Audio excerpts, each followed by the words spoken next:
Hi there! Today I'd like to do a beginner's tutorial for digital planning.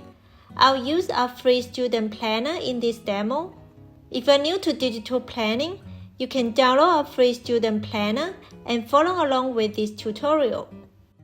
First of all, let me briefly explain what digital planning is and how it works. A digital planner is essentially a PDF document with tons of hyperlinks, which makes it easy to navigate. It works pretty much on most devices like iPad, Android tablet, Mac, PC, desktop, and even the Remarkable. To use the planner, you'll need to download a PDF annotation app on your device. These apps are generally note-taking apps such as Goodnotes, Notability, Noteshelf, Noteful, Drawboard PDF. To find one compatible with your device, you can search for keywords like note-taking on PDF in your App Store. I'll suggest some apps for different devices later in this tutorial. There are lots of variations of digital planners. For example, they can be in landscape mode or portrait mode, light mode or dark mode. And they can have a minimalist look, or like this one, look like a real paper planner. They can also be made in different themes. Here's our free student planner, which I'm going to show you how to use for digital planning. So stay with me. This student planner is a landscape planner in the pastel theme. It includes a yearly calendar, monthly overview, and monthly review. Additionally, it has a class timetable, assignment tracker, and exam tracker. There are notes pages for quick notes as well. Now let me give you some examples of how to use these templates. First, I'm gonna work on the monthly calendar with the Goodnotes app on an iPad. You can put both school events and personal appointments on the monthly calendar, but in different colors and shades.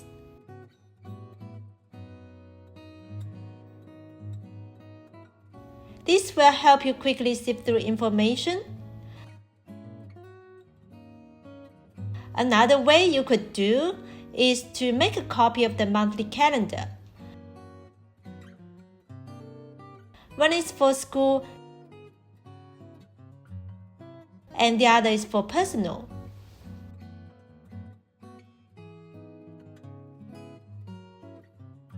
Apart from this, you can also use stickers. For instance, I want to use some icon stickers to remind myself of routine tasks. I personally like icon stickers because they're great simple tools to organize information without making my planner too clustered. For instance, the grocery sticker tells me when I need to do groceries, and they don't necessarily take up too much space on the calendar. Also, these stickers match the pastel theme, so using stickers from the same color palette is a great way to make your planner look aesthetically pleasing.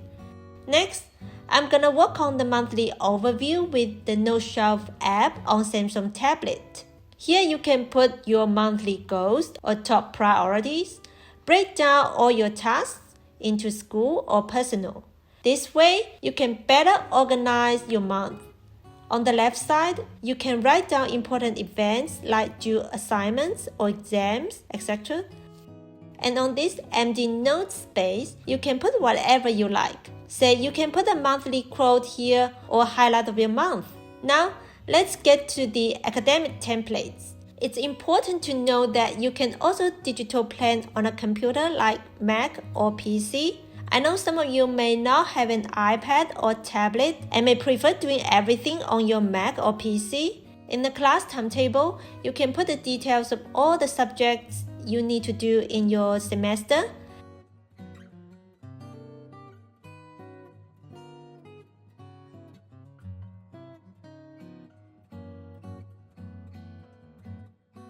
In the assignments tracker, simply write down all your assignments like you do in a paper planner.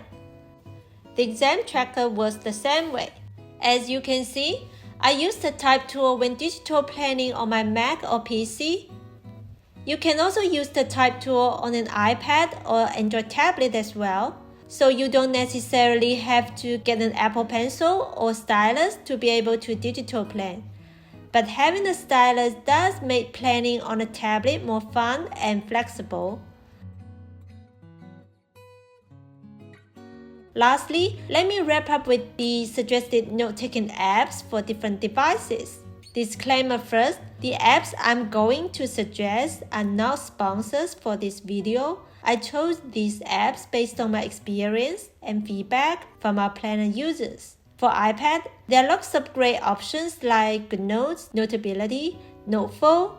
For Android tablets, you can try Noteshelf. If you have a Samsung tablet, you can try the default note-taking app, Samsung Notes. You can try Goodnotes too. For Windows, you can try Drawboard PDF, PDF Annotator, and Goodnotes. Most of these apps now have a free basic version and a paid version.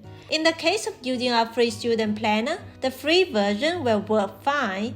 But if you need more advanced features like synchronization or AI, you'll need to consider the paid version. Some of these apps are more affordable than the others. You can check out their websites for details. I hope this video helps you get started with digital planning. If you enjoy our free planner, please like our video or leave a comment to let me know. I would love for you to subscribe to my channel as well. Thank you so much for watching this video. I'll see you in my next one.